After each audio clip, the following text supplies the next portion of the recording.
Assalamualaikum warahmatullahi wabarakatuh. Oke Kante, jadi di sini kita bakal ngebahas ekspres semester 4.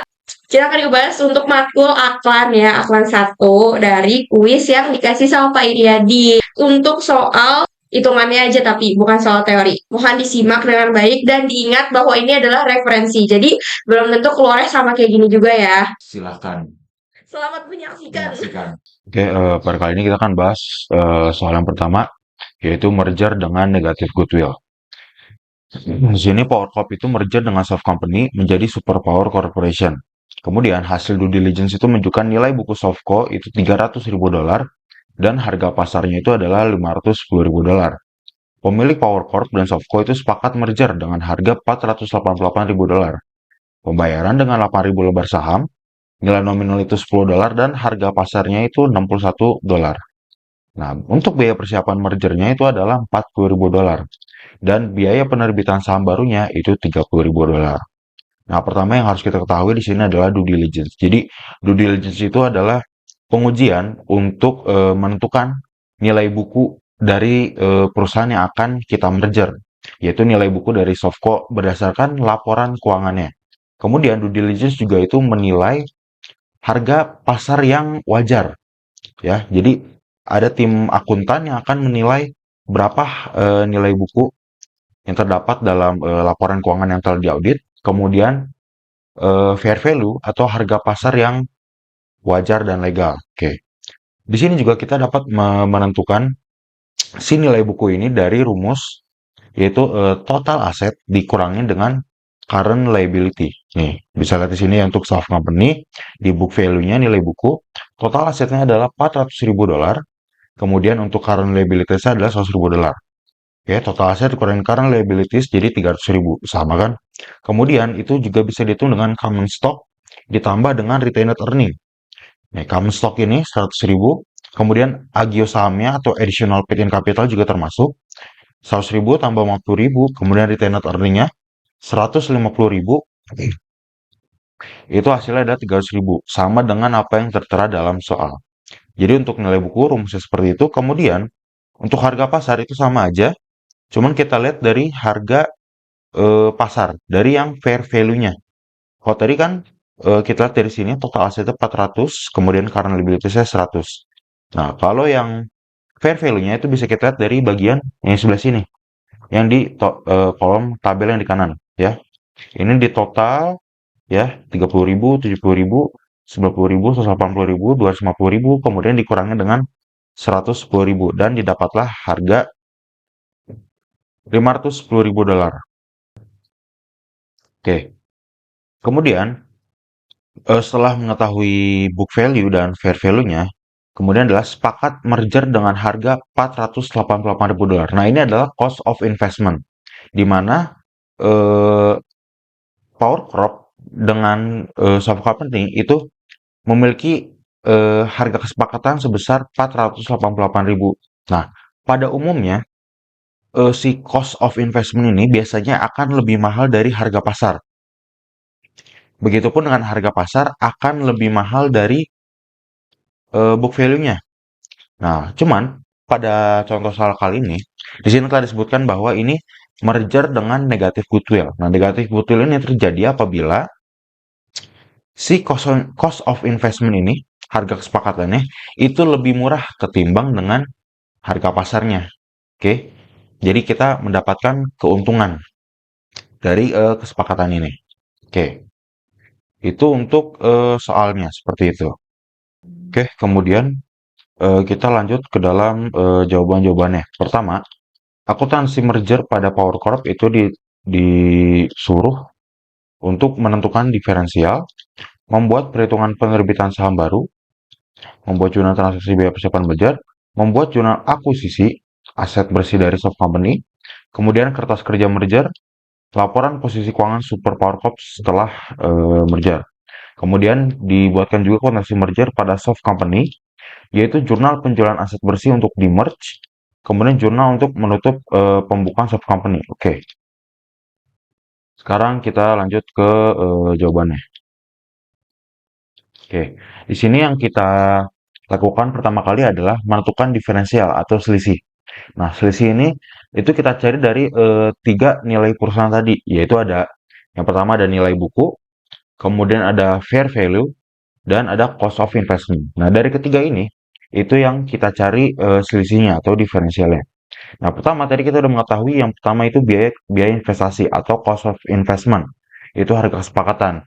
Di sini harga itu adalah $488.000. Oke, kita masukkan di sini $488.000.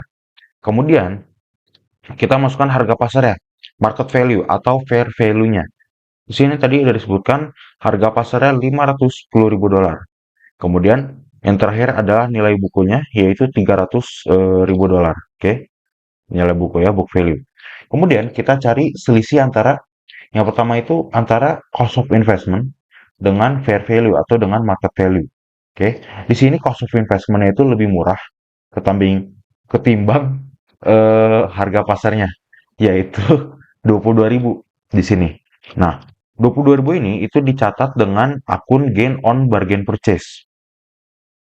Nah, akun ini tuh timbul pada saat kita mengakuisisi dengan harga lebih murah ketimbang harga pasar yang ada. Oke, jadi sini namanya adalah gain on bargain purchase. Kalau misalnya biaya investasi ini lebih mahal dari harga pasar, atau dengan kata lain tidak negatif goodwill-nya, maka di sini akunnya itu bukan gain on bargain purchase, melainkan di sini tulisannya goodwill. Oke, kemudian kita cari selisih antara harga pasarnya dengan nilai bukunya. Oke, di sini selisih di antara keduanya adalah $210.000. Nah, di sini diberikan nama akun dengan adjustment of net asset. Nah, jadi adjustment of net asset ini adalah penyesuaian antara nilai buku dengan harga pasar. Nah, kenapa perlu disesuaikan? Jadi, si nilai buku itu tuh adalah harga yang tercatat dalam laporan keuangan berdasarkan nilai historis. Oke, jadi mengapa perlu disesuaikan dengan harga pasar? Karena adjustment ini harus dilakukan untuk menilai ulang elemen-elemen tersebut yang ada dalam aset, kemudian liabilitas, seperti itu. Jadi maka perlu dilakukan yang namanya itu adalah penyesuaian. Oke, itu untuk yang jawaban yang A. Jadi gain on bargain purchase ini akun keuntungan. Oke, kemudian ada adjustment of net asset ya. Kemudian kita akan berlanjut untuk membuat perhitungan penerbitan saham baru untuk menentukan modal disetor, biaya penerbitan, dan agio saham. Kemudian membuat jurnal transaksi biaya persiapan merger. Nah, jadi di sini kan tadi disebutkan bahwa kesepakatan mergernya itu adalah $488.000. Nah, pembayarannya dengan apa? Dengan 8.000 lembar saham. Nilai nominalnya itu $10 dan harga pasarnya itu adalah $61 per lembar. Nah, kemudian biaya penerbitan saham barunya itu adalah $30.000. Oke. Untuk menentukan agio sahamnya ini atau additional paid in capital, atau di semester lalu kalau kita itu belajarnya namanya share premium atau stock premium. Oke. Cuman di sini kita pakai istilahnya agio saham atau additional paid in capital. Oke. Pertama tadi harga pasar saham baru yang akan diterbitkan. Tadi lembar sahamnya adalah 8.000 lembar. Ya. 8.000 lembar. Kemudian harga per sahamnya itu adalah $61. Oke. $61. Oke. Di sini ditotalkan hasilnya adalah 488.000. Ini sesuai dengan harga kesepakatan akuisisi.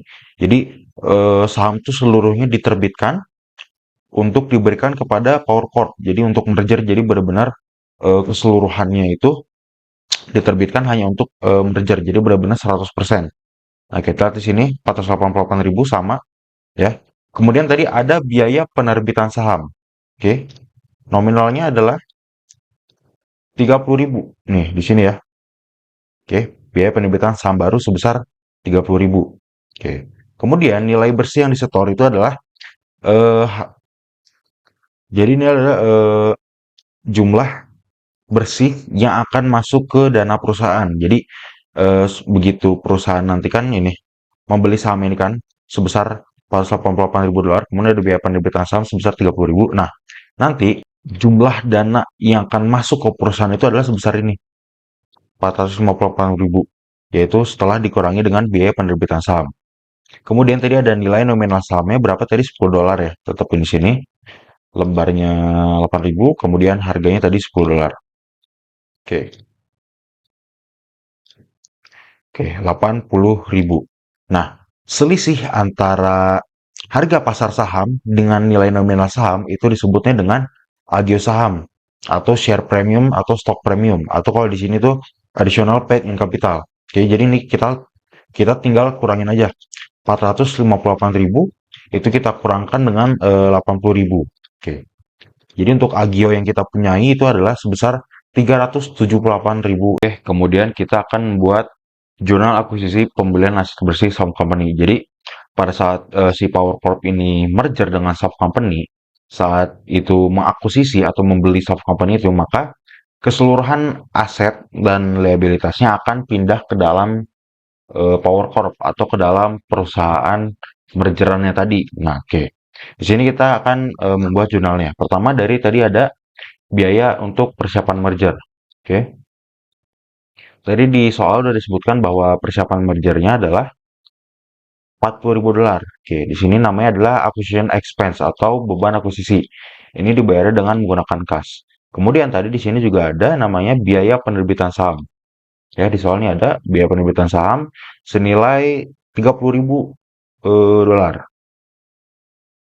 Oke. Nah, di sini namanya adalah deferred stock issue cost. Jadi biaya penerbitan saham ini adalah biaya yang ditangguhkan. Dengan kata lain, itu beban sementara atau beban dibayar di muka. Maaf, aset sementara atau beban dibayar di muka. Jadi akun ini timbul pada saat kita ingin eh, menerbitkan saham baru. Oke. Jadi deferred stock issue cost adalah beban dibayar di muka. Hmm. Beban dibayar di muka ataupun aset sementara. Oke. Jadi perlu diingat ini bukan akun beban, tapi akun aset, yaitu beban dibayar di muka, ya, atau prepaid expense. Oke, kemudian lanjut ke dalam pembelian aset bersih soft company. Oke, kita hitamkan dulu. Nah, jadi keseluruhan aset bersih yang ada pada soft company itu akan kita debit, ya, akan kita debit ke apa namanya tadi, Power Corp akan pindah ke kita. Jadi aset-aset ini, ya, aset-aset yang ada dalam soft company ini itu akan pindah ke kita, ke Power Corp. Jadi kita sebagai Power Corp akan mendebit aset-asetnya, oke, dan mengkredit utang-utangnya. Oke, jadi bisa dilihat di sini. Maaf. Oke, bisa di sini. Jadi keseluruhan cash, kemudian ada akun receivable, inventory, land, building equipment itu semua di debit. Oke, tapi kita menggunakan yang harga pasarnya, yang fair value, bukan yang book value-nya. Oke, kita menggunakan harga pasarnya. Kemudian untuk yang kreditnya tadi ada current liabilities, yaitu sebesar 110.000 ini. Nah, untuk akun-akun ekuitasnya ini kita tidak menggunakan nilai buku yang ada pada neraca di sini, tidak. Tapi kita melihat dari ini perhitungan penerbitan saham pada saat kita ingin mengakuisisi perusahaan tersebut atau pengen merger perusahaan tersebut. Oke, di sini ada common stock ya atau saham biasa. Ini nilai nominalnya yaitu $80.000. Oke, ini adalah nilai nominal sahamnya. Kemudian di sini ada additional paid in capital atau agio sahamnya. Tadi udah kita cari ya, agio sahamnya adalah sebesar $378.000. Oke. Kemudian ada deferred stock issue cost sebesar 30.000. Nah, di sini kan tadi pada biaya penerbitan saham ini itu deferred stock issue cost ini adalah $30.000. Tapi kenapa pada saat pembelian aset ini akun ini ada di kredit? Karena tadi udah dibilang kalau ini tuh aset sementara atau beban dibayar di muka atau beban yang ditangguhkan. Jadi pada saat saham itu telah terbit, maka si deferred stock issue cost itu bukan menjadi beban. Jadi bukan masuk ke dalam laporan laba rugi atau retained earning, enggak. Tapi ini akan mengurangi nilai dari si agio saham. Karena apa? Karena si sahamnya itu udah diterbitkan.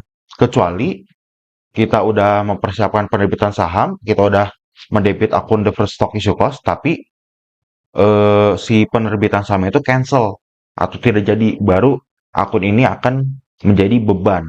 Oke. Tapi kalau misalnya ternyata udah diterbitin, maka deferred stock issue cost ini akan mengurangi nilai agio saham atau nilai jumlah dana yang diterima oleh si perusahaan nih.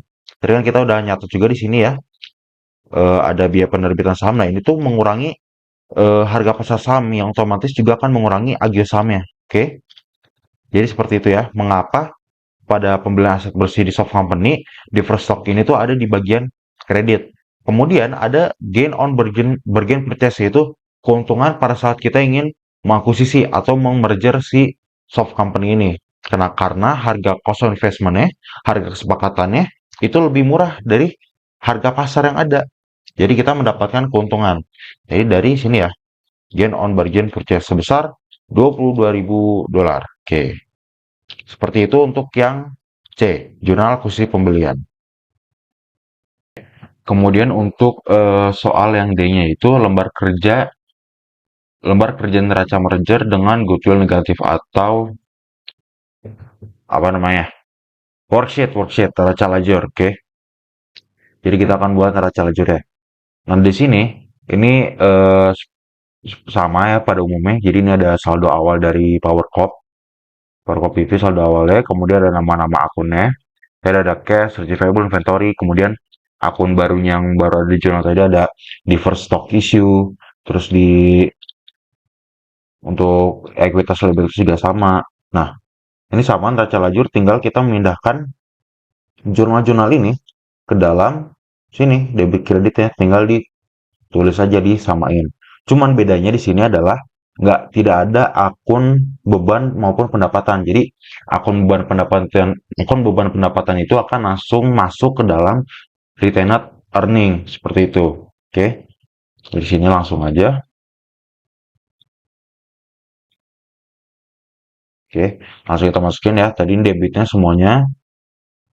Di sini kan ada cash 30.000, kemudian di sini cashnya kredit 2 70.000, langsung dimasukin. Kemudian untuk sisanya ini akun-akun asetnya dimasukin. Nah, ini untuk deferred stock issue tadi ada dua ya, ada yang debit, ada yang kredit. Kemudian ekuitas dan liabilitasnya juga sama dimasukkan.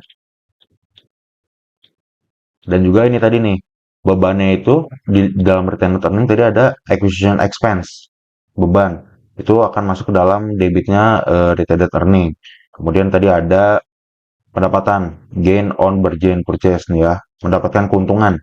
Nah, itu akan masuk ke dalam kreditnya retained earning seperti itu. Nah, untuk balance sheet-nya tinggal ditambah kurangin aja. Jadi untuk akun aset, tambah debit kurang kredit, untuk liabilitas dan ekuitas, tambah kredit kurang debit. Seperti itu. Oke. Ini adalah untuk hasil dari si neraca lajurnya. Seperti itu ya. Tinggal dipindah-pindahin aja. Kemudian selanjutnya ada laporan posisi keuangan atau neraca setelah merger dengan goodwill negatif. Nah, ini sama, kita tinggal ngambil dari akun asetnya aja nih di sini. Ini tinggal kita pindahin ke sini. Oke. Ya. Tinggal kita pindahin sini.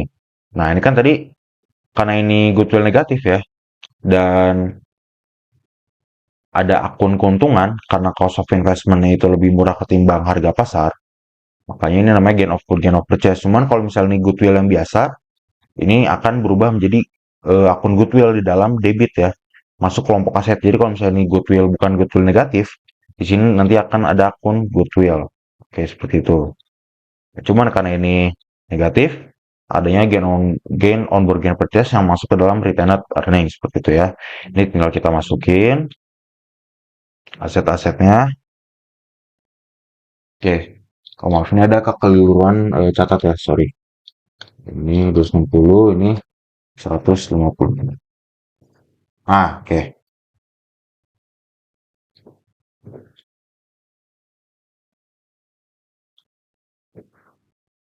Sebentar. Nah, oke, sip. 1.550. Jadi ini tinggal dipindahin aja ya, semuanya yang ada di balance sheet ini. Kemudian begitupun juga untuk si liabilitas dan ekuitasnya. Kita tinggal pindahin aja dari sini. Ya, tinggal dimasukin. Oke. Nah, seperti itu. Itu jumlahnya pasti bakal sama ya. Jadi itu untuk lembar kerja atau nota lajur dan laporan posisi keuangannya. Itu adalah akuntansi merger pada Power Corp. Ya, sesuai soal yang dibutuhkan adalah ini saja. Oke. Oke, kemudian kita akan mengerjakan akuntansi merger pada soft company. Nah, tadi kan sudah dilakukan akuntansi merger pada Power Corp. Sekarang kita catat dalam sisi soft company-nya. Nah, yang diminta itu ada jurnal penjualan aset bersih untuk di merge, kemudian jurnal untuk menutup pembukaan soft company. Oke. Yang pertama tadi kita udah lihat bahwa di Power Corp itu telah dibuat jurnal akuisisi pembelian aset bersih. Nih, pembelian aset bersih soft company yaitu ada cash, receivable, land, building, current liabilities. Kemudian selanjutnya sama pada soft company kita akan melakukan jurnal penjualannya. Jadi kita balik. Oke, ini untuk akun-akunnya. Sebentar. Nah, seperti ini. Jadi, untuk akun yang pertama itu adalah investment in power stock. Jadi, pada saat kita menjual si aset bersih ini, kita bukan mendapatkan cash. Karena ini akuisisi ya. Kita tidak mendapatkan cash. Tapi, kita catat di sini sebagai investment in power stock. Ya, ini akun sementara. Kemudian, tadi aset bersih yang termasuk itu kayak liabilitas dan aset, total aset, itu kita balik. Jadi, liabilitasnya yang tadi kita punya, itu kan tadi udah dibeli sama si Power Corp. Jadi, karena liabilitas kita akan mengurang di sebelah debit, begitu juga dengan keseluruhan aset-asetnya, seperti itu. Nah, cuman perbedaannya adalah tadi kalau di Power Corp itu, nominalnya itu dicatat menggunakan fair value yang ada pada soft company. Tapi, eh, pada saat kita mencatat nih, kita sebagai soft company, kita ingin mencatat jurnal penjualan, kita mencatatnya itu book value, bukan fair value-nya. Jadi kita mencatat berdasarkan nilai historis yang emang telah kita jurnal sendiri di laporan keuangan kita sendiri. Seperti itu. Jadi fair value ini hanya untuk pihak luar saja ketika ingin membeli ataupun akuisisi seperti itu. Nah, kemudian tadi kan si Power Corp itu dia membeli dengan harga fair value, otomatis beda dong nominalnya dengan yang kita catat eh, menggunakan nilai buku. Nah, karena fair value itu di atas dari si nilai buku, otomatis aset-aset kita ini bakal lebih mahal dibelinya sama si Power Corp. Jadi kita akan mendapatkan keuntungan dari penjualan aset bersih. Nah, itu namanya adalah itu adalah namanya gain on sale of net asset. Oke, ini adalah selisih di antara harga jual dengan nilai buku aset bersih seperti itu. Kemudian selanjutnya adalah menutup pembukaan untuk soft company. Jadi kan tadi udah ada aset bersih nih kayak aset, liabilitas sudah kita balik. Kemudian selanjutnya adalah si ekuitasnya. Nah, ekuitasnya ini juga sama. Kita baliknya menggunakan nilai buku. Wih, nilai buku yang ada pada si neraca di soal nih. Ya, 100.000. Kemudian ini 100.000, agionya 50.000, return 150.000. Itu kita balik. Kemudian yang kita balik juga ada namanya pendapatan ya. Karena pada akhir periode pendapatan dan beban itu akan kita tutup ke dalam return atau earning. Jadi maaf, jadi sini kita langsung catat aja gain on sale of net assetnya pada debit kan nih pendapatan tadi kredit ya, begitu tutup akan pindah ke debit seperti itu. Begitupun juga dengan investment of in power stocknya juga kita kredit. Kenapa? Karena kan eh, si keseluruhan aset dan ekuitas kita ini sudah merge ke Power Corp. Jadi antara lain sudah menjadi satu perusahaan nih, bukan dua entitas perusahaan yang sama. Jadi makanya itu harus dihilangkan si soft company ini akan di merge ini. Jadi makanya si investment in power stock ini adalah akun sementara gitu. Nantinya juga akan dibalik atau dihilangkan seperti ini.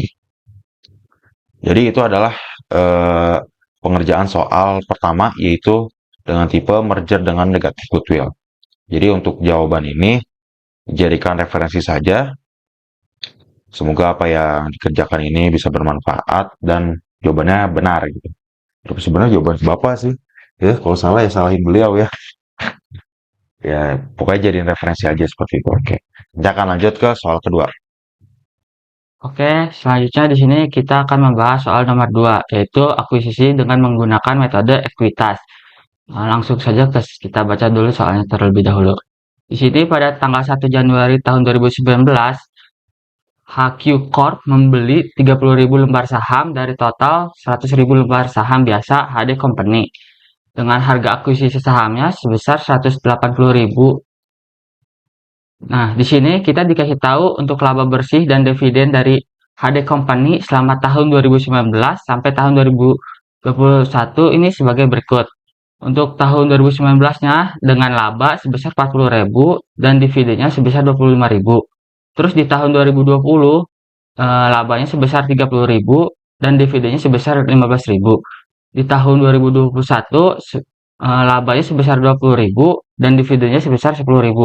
Nah, kita di sini diminta untuk tentukan metode akuntansi investasi saham yang diterapkan HQ Corporation.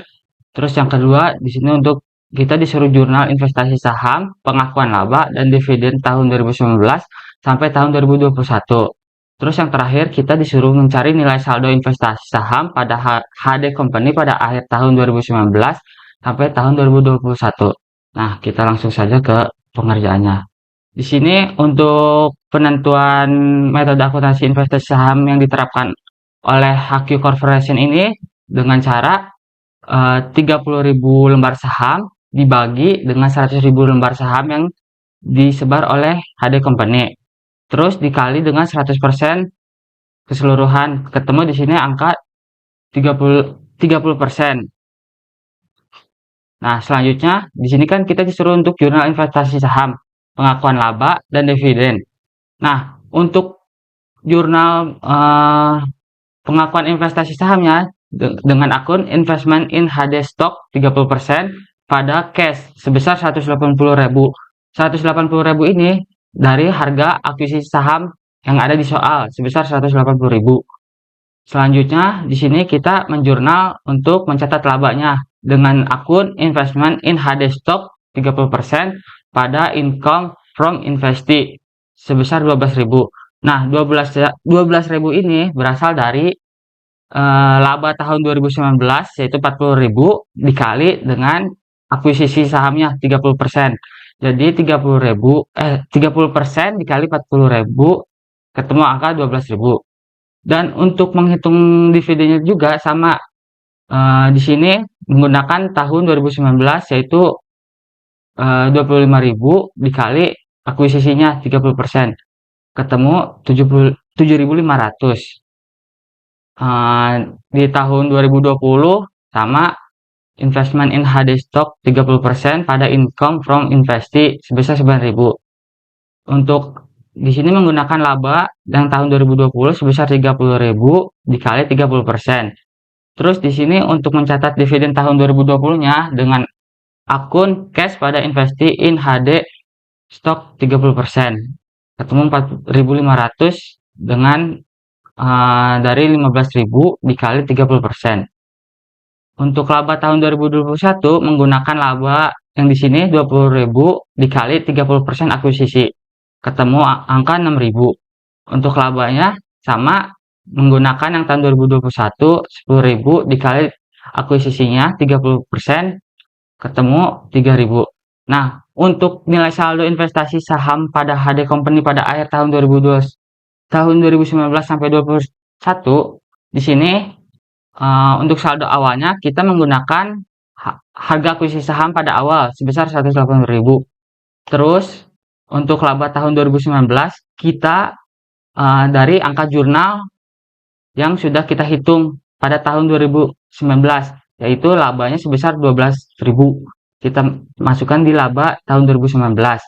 Untuk dividennya kita ambil dari dividen tahun perhitungan dividen jurnal tahun 2019 yaitu di sini 7.500. Untuk saldo akhirnya ini saldo awal ditambah laba dikurangi dividen ketemu saldo akhir. Untuk saldo awal tahun 2020 kita ngambil dari saldo akhir tahun 2019. Kita pindahkan ke saldo awal 2020 yaitu 184.500. Untuk laba sama dividennya sama, kita ambil dari jurnal yang tahun 2020 yaitu sebesar untuk labanya sebesar 9.000 dan untuk dividen sebesar 4.500. Ketemu saldo akhir 189.000 yaitu dari 184.500 ditambah 9.000 dikurang 4.500 ketemu saldo akhir 189.000. Nah, untuk saldo akhir ini kita pindahkan lagi ke saldo awal tahun 2021 sebesar 189.000. Untuk labanya sama dividennya juga sama, tapi untuk ngambil jurnal dari tahun 2021 yaitu sebesar 6.000 untuk laba dan 3.000 untuk dividen. Untuk saldo akhirnya juga sama, jadi saldo awal 189.000 ditambah laba 6.000 dikurang dividen 3.000. Oke, sekian pemaparan dari soal nomor 2. Semangat mengerjakan. Halo Kang Teteh, perkenalkan saya Michelle dari Biro Pendidikan. Di sini saya akan menjelaskan soal nomor 3. Untuk nomor 3, keterangannya itu akuisisi 100% dengan goodwill. Pada 5 Januari 2019, PTA mengakuisisi seluruh saham PTB seharga $325.000. Neraca masing-masing perusahaan sebelum akuisisi sebagai berikut. Nah, bisa dilihat ya Kang Teteh, ini tuh ada neraca dari masing-masing perusahaan PTA dan PTB yang sebelum diakuisisi, sebelum terjadinya akuisisi. Nah, untuk yang dimintanya itu, yang A, jurnal akuisisi 100% saham PTB, yang B, tentukan saldo cash PTA setelah akuisisi, yang C, buat perhitungan diferensial, yang D, buat kertas kerja laporan keuangan konsolidasi, yang E, jurnal eliminasi, dan yang F, laporan keuangan konsolidasi per 5 Januari 2019. Nah, untuk yang A, itu diminta buat jurnal akuisisi 100% saham PTB. Jurnalnya itu ada investment in PTB stock 100% sebesar $325.000 dan cashnya di kredit itu $325.000. Kenapa cashnya di kredit?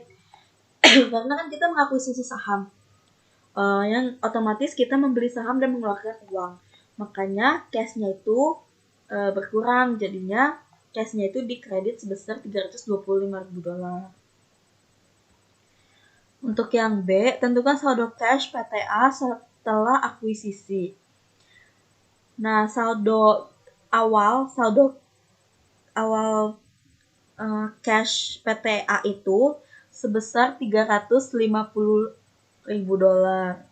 Terus kan PTA mengakuisisi saham PTB atau membeli saham PTB itu $325.000 kan. Nah, makanya ini $350.000 jumlah saldo awal kita, saldo awal PTA dikurang $325.000 itu uang yang dikeluarkan si PTA untuk membeli saham. Makanya 350.000 dikurang sama 325.000, jadi hasil saldo cash PTA yang udah diakuisisi setelah akuisisi itu 25.000. Nah, untuk yang C, buat perhitungan diferensial. Nah, ini ada cost of investment, itu yang kita beli, jumlah akuisisi yang kita beli, saham yang kita beli, itu ada $325.000. Nah, nilai pasarnya itu ada 300.000 sesuai soal. Terus nilai bukunya juga 300.000. Nah, untuk melihat nih apakah kita goodwill atau apakah kita untung atau enggak, itu bisa perhitungannya itu si jumlah yang saham yang kita beli 325.000 dikurang sama nilai pasar. Nah, jadinya 325.000 dikurang 300.000, jadinya $25.000 itu goodwill ya. Terus buat lihat apakah ada kenaikan aset atau enggak, itu caranya perhitungannya itu nilai pasar market value dikurang sama book value. Karena ini market value-nya 300.000 dan book value-nya itu 300.000 juga, jadinya nggak ada kenaikan aset. Tapi kalau misalkan Di soalnya market value-nya itu 250.000 misalkan 250.000. Terus book value-nya itu misalkan 200.000. Makanya nanti ada kenaikan aset sebesar 50.000. Tapi ini karena sama-sama 300.000 jadinya nggak ada kenaikan aset. Untuk yang D, buat kertas kerja laporan konsolidasi.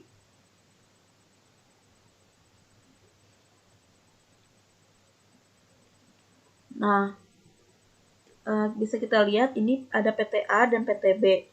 Untuk cash di PTA itu 25.000, itu sesuai sama yang udah kita hitung saldo cash yang setelah diakuisisi itu sebesar 25.000. Nah, kalau yang di PTB itu karena nggak ada transaksi yang menggunakan cash di PTB, jadinya PTB itu cashnya sesuai dengan di neraca sini yang di soal itu 50.000. Terus untuk konsolidasi balance sheet-nya itu hasil dari penggabungan PTA sama PTB itu 75.000. Terus yang account receivable juga sama, di soalnya itu di neraca awalnya itu account receivable PTA itu 75.000 dan PTB juga 50.000. Karena tidak ada transaksi dengan account receivable, menggunakan account receivable jadinya di kertas kerjanya ditulis sesuai dengan di neraca awalnya. Itu konsolidasinya 125.000, 75 ditambah sama 50. Untuk yang inventory-nya juga sama, di neraca awalnya itu 100.000, yang PTA, yang PTB 60.000. Dan karena nggak ada transaksi menggunakan inventory, jadinya sama 100.000 ditambah 60.000 itu 160.000. Terus untuk investment in PTB stock, ini kan kita udah membeli saham yang PTB itu. Jadinya di kertas kerja konsolidasi itu sebagai aset kita kan, aset PTA itu 325.000. Nah, ini kenapa dieliminasi? Supaya tidak ada pencatatan ganda. Karena kan sudah diwakili dari pengakuisisi dari PTB. Makanya harus dihapus atau dieliminasi supaya tidak ada terjadinya double pencatatan. Terus yang land sama building and equipment itu untuk PTA dan PTB itu sama sesuai dengan neraca yang di sini. Karena tidak ada transaksi menggunakan land dan building and equipment. Itu sama di konsolidasinya itu ditambah 175 ditambah 40, 215. Dan yang buildingnya itu 400 ditambah 300 itu 700. Untuk goodwill keuntungannya sama itu harus dieliminasi, harus dihapus karena kan sudah dicatat di sini kan.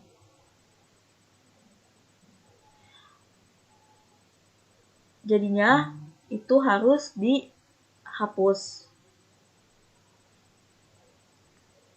Terus untuk total aset dan PTA itu ada sebesar 1.100.000 dan PTB itu ada 500.000.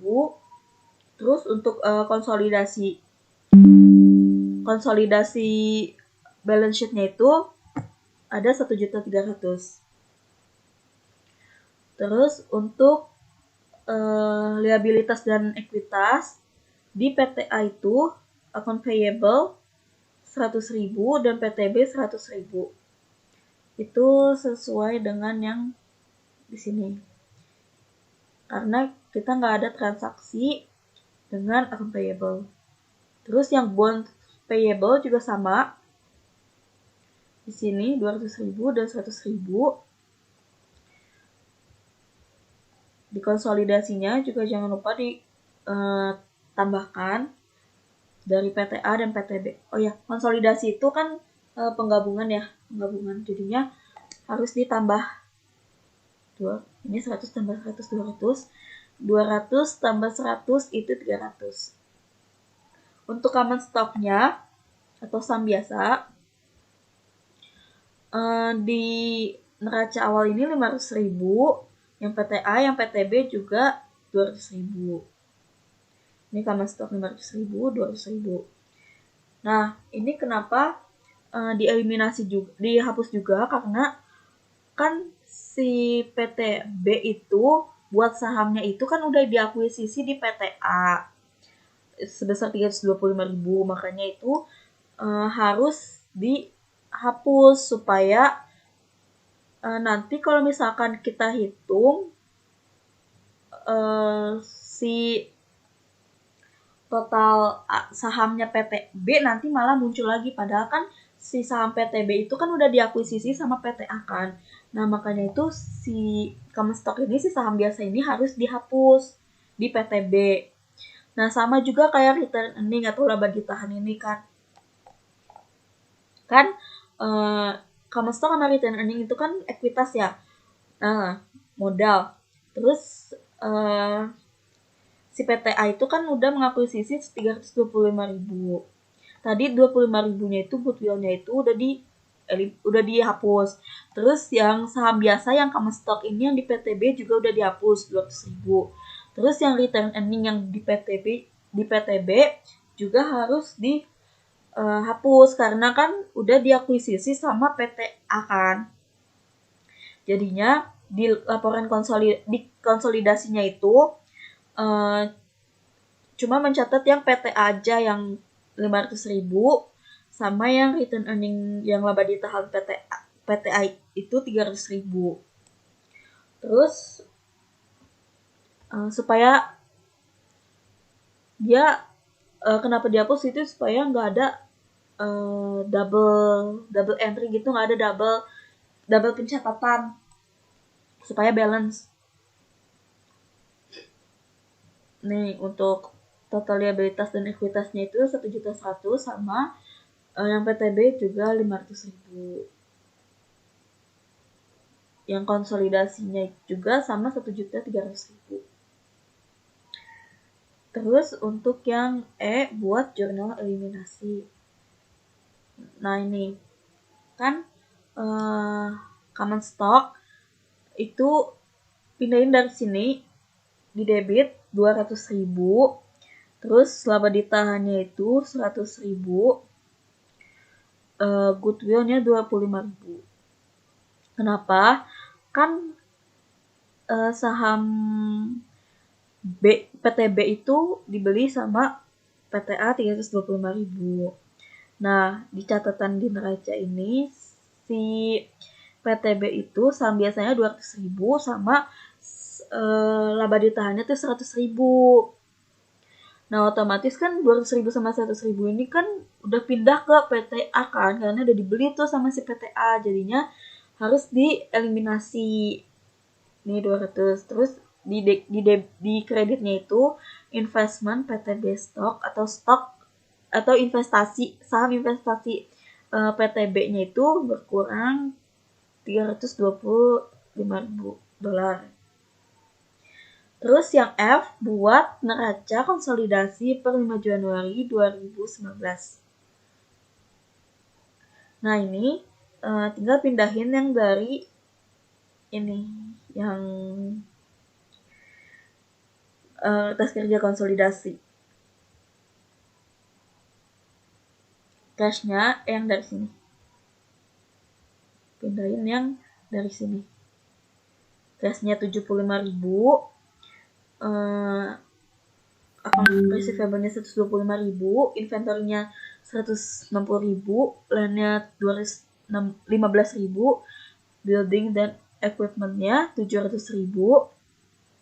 Ini 700.000, dan goodwill-nya, keuntungannya jangan lupa dimasukin 25.000. Total asetnya itu ada 1.300.000.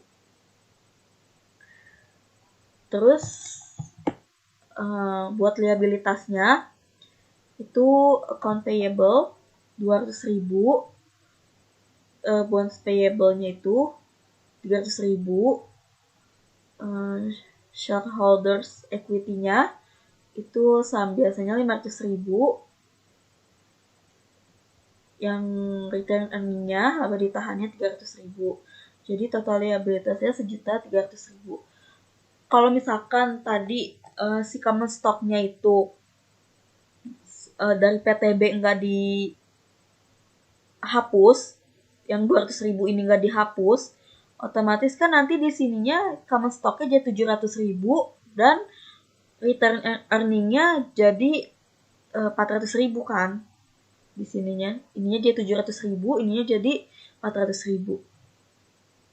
Nah, otomatis kalau ininya 700.000, ininya 400.000, berarti nggak balance sama si asetnya ini. Makanya jadinya tadi harus dihapus si common stock sama return earning di PTB. Terus untuk mencari goodwill itu selisih dari ini cost of investment dikurang sama market value.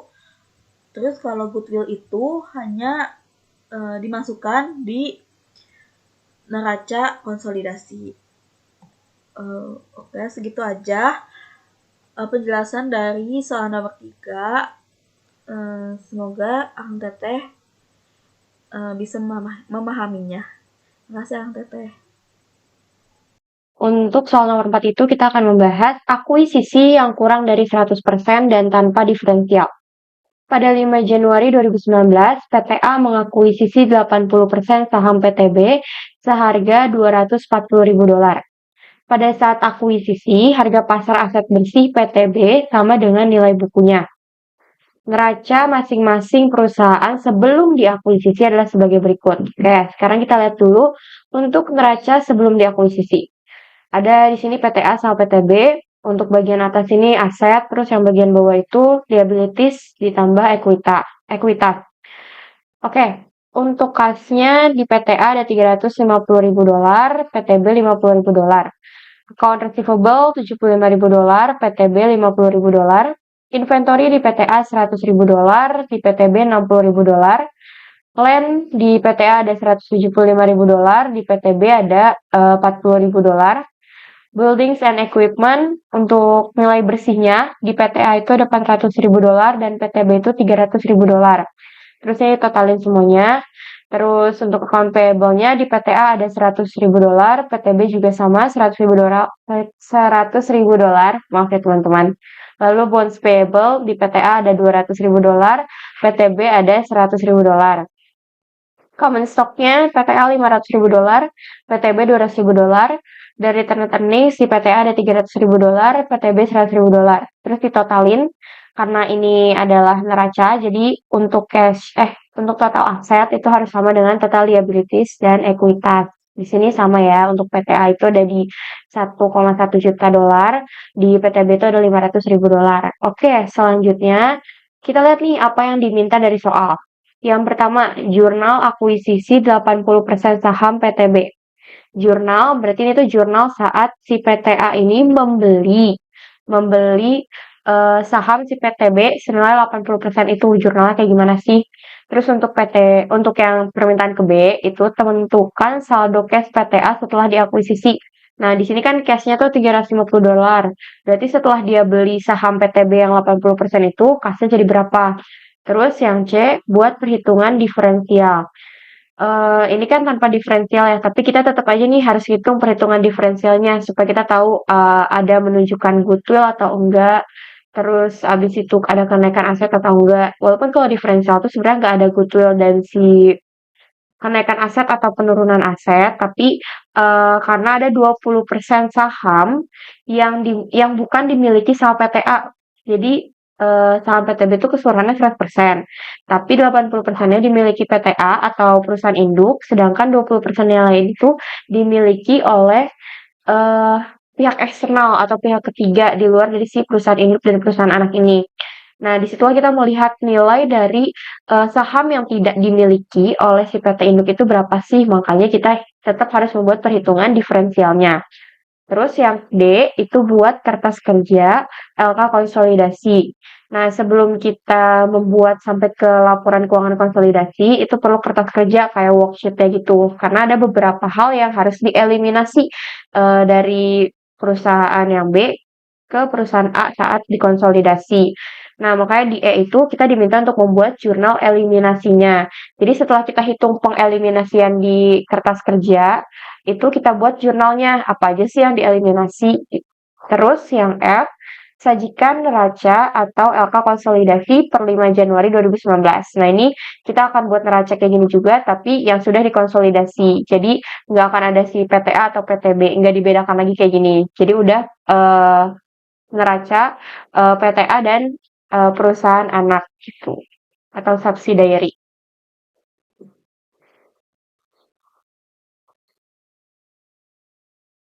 Nah, oke. Selanjutnya kita akan langsung bahas ke soal jawabannya itu. Ini tadi soalnya ya yang udah dijelasin juga, udah dibacain. Langsung ke jawaban pertama. Yang A, kita tuh ditanya jurnal akuisisi 80% saham PTB. Oke, karena di sini ada keterangannya juga nih. Pada 5 Januari, PTA mengakuisisi 80% saham PTB seharga 240.000. Berarti dia tuh PTA itu beli saham si PTB, mengakuisisi seharga 240.000. Nah, terus di sini kita ketahui cashnya si PTA itu ada 350.000. Ya udah, berarti jawabannya untuk di PTA ya, untuk di jurnal PTA, investment in PTB stock 80%, berarti investasi terhadap PTB, saham PTB 80% itu 240.000 di debit. Berarti kan investasi si PTA terhadap PTB itu bertambah. Kemudian cash si PTA karena dia beli saham PTB berkurang di sebelah kredit sebesar $240.000. Tuh, itu untuk jawaban yang A. Oke, next ke jawaban yang B. Tentukan saldo cash PTA setelah akuisisi. Nah, karena tadi di sini udah ada nih ya, di soal kalau misalnya cashnya PTA itu ada $350.000 dan dia beli saham PTB $240.000, berarti udah langsung kita kurangin aja $350.000 dikurangin $240.000.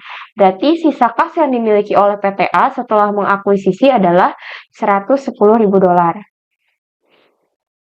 Oke, itu untuk yang B. Selanjutnya yang C, buat perhitungan diferensial. Oke, selanjutnya udah mulai pakai tabel, perhitungan diferensial dan NCI.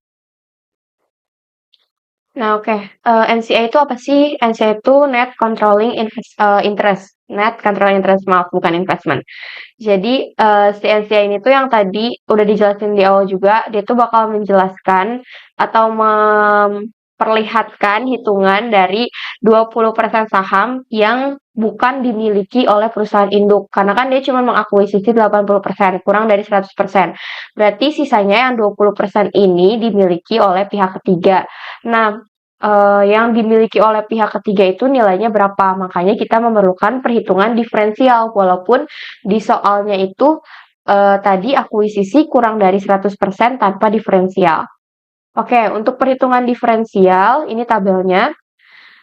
Yang pertama itu ada cost of investment. Jadi biaya yang kita keluarkan untuk investasi ini tuh berapa?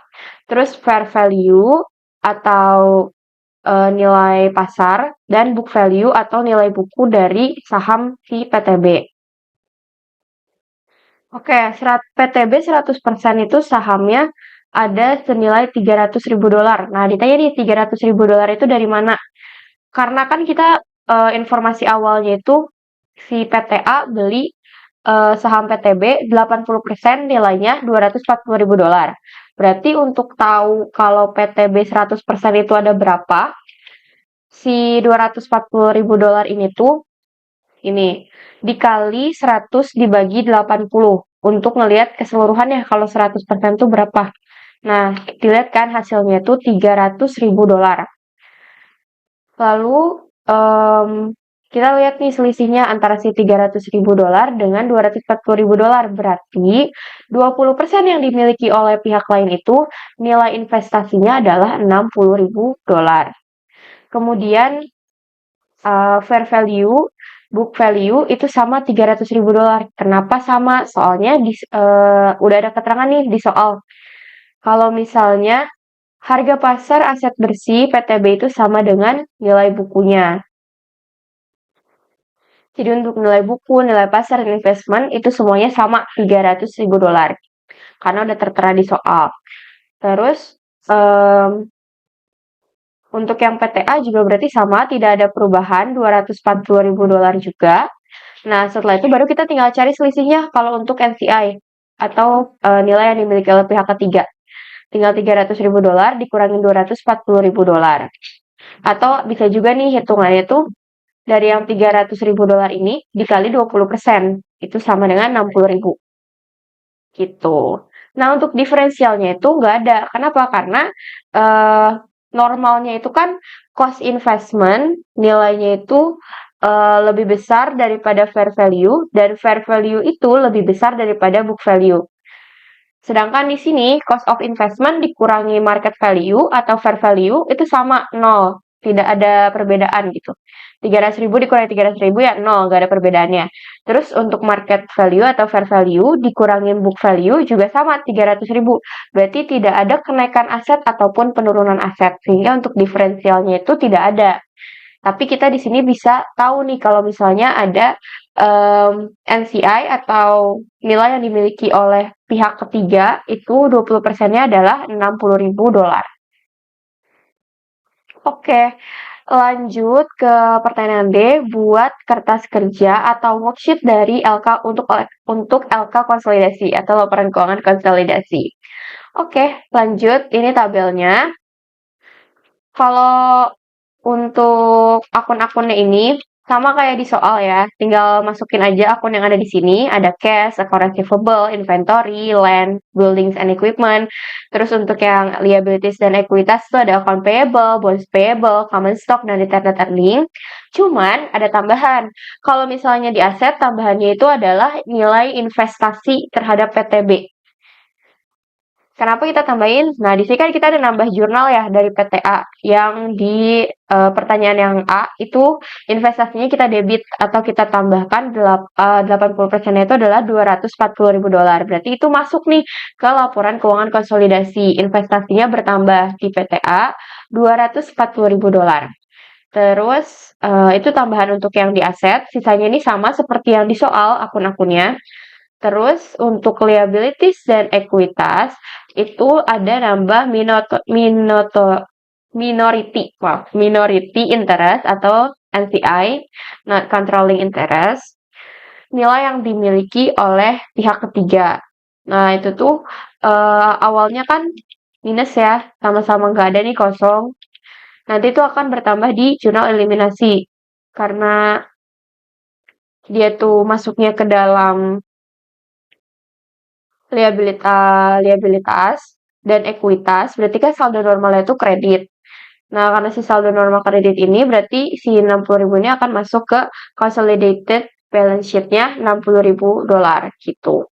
Oke, lalu kita masukkan semua angka-angka tadi. Nah, ini cash-nya jadi $110.000. Kenapa? Karena kita masukinnya cash yang ini ya, yang udah dikurangin sama pembelian akuisisi $240.000. Jadi si $350.000 ini dikurangin $240.000 baru dimasukin ke nominal kas yang ada di worksheet $110.000. Untuk sisanya itu sama, tinggal masukin dari yang soal aja. Untuk account receivable, inventory, terus untuk investment in PTB itu masukin dari jurnal ini, nominalnya $240.000. Untuk land dan building dan equipment itu juga sama, masukin aja dari soal. Lalu kita jumlahkan dulu nih untuk total asetnya. Oke, total asetnya sama kan? Kenapa sama antara yang di soal dengan yang di worksheet ini? Karena walaupun di sini ada penambahan akun investasi, itu tuh kita mengurangi nilai kas gitu. Jadi anggapannya emang kasnya itu dipakai buat beli si investasi ini dan masuk ke aset gitu. Terus untuk yang total liabilities dan ekuitas itu account payable, bonds payable, common stock, dan return returning semua itu nominalnya masukin aja yang dari soal ini. Oke, next ya ke tabel berikutnya itu ada jurnal eliminasi. Nah, untuk jurnal eliminasi ini tuh jurnal-jurnal yang perlu kita, angka-angka yang perlu kita hilangkan saat kita akan membuat laporan keuangan konsolidasi. Yang pertama itu si investasi. Investasi terhadap PTB ini kita hilangkan angkanya. Kenapa?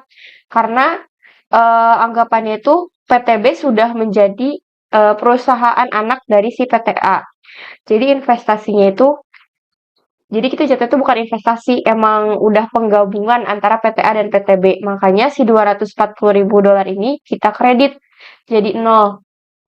Oke, terus kalau yang ini sama ya, jadi $110.000 ditambah $50.000 itu $160.000. Lalu untuk account receivable $75.000 ditambah $50.000 $125.000. Kemudian untuk inventory-nya $100.000 ditambah $60.000 itu $160.000. Kemudian tadi yang investasi di PTB itu $240.000 dikurangin $240.000. Lalu untuk yang land itu $175.000 ditambah $40.000, $215.000. Building dan equipment itu $400.000 ditambah $300.000 jadi $700.000. Nah, total asetnya setelah kita perhitungan konsolidasi itu $1.360.000. Lanjut untuk liabilitas dan equity. Untuk account payable itu dijumlahin juga antara si PTA dan PTB jadi $200.000. Bonds payable juga dijumlahkan antara $200.000 dan $100.000 jadi $300.000.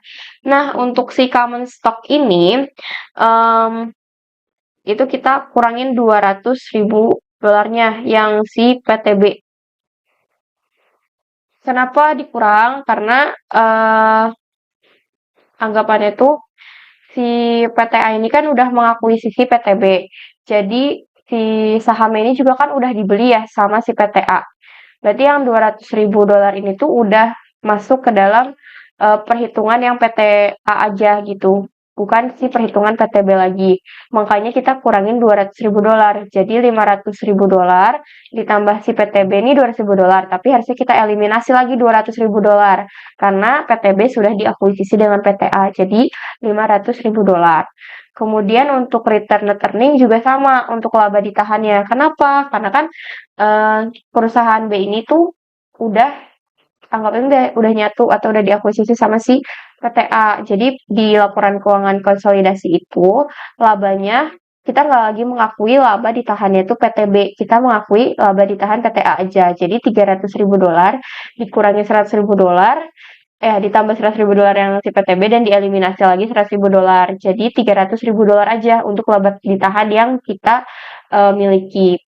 Nah, kemudian ini kan selisih ya, ini tuh $300.000 di jumlah ini. Jadi common stock dan return common stock ditambah return returning itu tuh sama aja kayak total biaya atau nilai investasi dari si PTB ini keseluruhan sahamnya itu ada $300.000. Lalu dibeli sama PTA $240.000. Berarti tadi yang selisihnya itu $60.000 yang dimiliki oleh pihak ketiga yang tidak dimiliki oleh PTA, kita masukinlah ke perusahaan laporan keuangan perusahaan yang dikonsolidasi $60.000 gitu. Jadi $300.000 ini sama seperti yang di sini nilai dari investasi, kemudian dikurangi dengan investasi yang dimiliki oleh PTA terhadap PTB $240.000 dan selisihnya itu yang $60.000 dimasukkan ke dalam akun liabilitas dan ekuitas sebesar $60.000 sebagai akun minority interest atau NCI, not controlling interest. Itu. Totalnya sama ya antara total aset dengan total liabilities dan ekuitas itu $1.360.000. Oke. Itu untuk kertas kerjanya. Kemudian yang itu adalah jurnal eliminasinya itu seperti apa. Nah, jurnal eliminasi ini untuk mencatat yang ini aja, yang $240.000, $200.000, $100.000, dan $60.000. Nah, nanti tinggal kita masukin nih akun-akunnya common stock. Common stock-nya kan di debit ya. Karena si common stock ini saldo normalnya itu kredit, berarti kita taruh di debit karena dieliminasi. Terus return net earning itu kan saldo normalnya kredit juga. Terus karena dieliminasi, kita taruh di debit. Nominalnya sama, common stock itu $200.000, terus return net earning itu $100.000.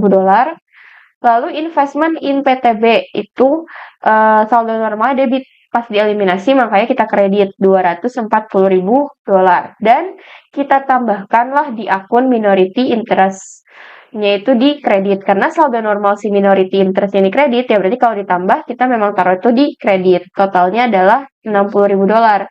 Makanya kan kalau kita totalin total debit dan total kredit itu adalah $300.000 atau keseluruhan dari nilai saham atau nilai investasi yang dimiliki dari si PTB atau PT anak gitu.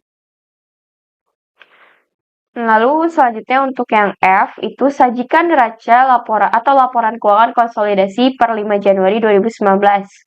Nah, untuk neraca atau laporan keuangan konsolidasinya ini tuh udah gabungan antara PTA dan PTB.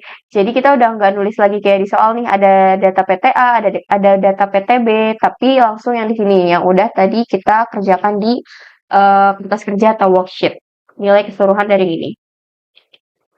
Oke, pertama di sini judulnya Consolidated Balance Sheet, terus PTA dan perusahaan anak subsidiary per 5 Januari 2019. Lalu untuk asetnya itu kita masukin sama kayak akun-akun ini, berarti ada cash, account receivable, inventory, terus yang investment in PTB ini nggak perlu kita masukin lagi karena nominalnya itu udah 0. Lalu kita masukkan land dan building and equipment. Nominalnya pakai nominal yang ini, yang sudah dieliminasi. Oke, dimasukkan semua ke dalam sini, dan di total hasilnya 1.360.000. Kemudian untuk liabilities itu berarti yang ini ya, ada account payable, bonds payable, utang-utang ini. Kita juga masukin angka yang ini yang udah kita jumlahkan nih, si $200.000 dan $300.000. Oke, ke sini. Terus untuk ekuitasnya itu mulai dari akun common stock, return net earning, dan minority interest. Nah, untuk itu berarti kita juga masukin yang ini nih, yang $500.000 dan $300.000 di common stock dan return net earning. Dan jangan lupa untuk masukin akun minority interest, selisih antara nilai investasi saham B terhadap kepemilikan atau akuisisi PTA. $300.000 dikurangin $240.000 yaitu $60.000. Lalu kita masukin aja semuanya, terus kita jumlahin deh. Jadi hasilnya $1.360.000. Nah, ini kan udah balance ya, total aset $1.360.000 dan total liabilities serta ekuitas $1.360.000. Oke. Sekian pembahasan untuk soal nomor 4. Semoga apa yang disampaikan bisa bermanfaat dan dapat dipahami dengan baik dan semoga UTS-nya lancar. Terima kasih.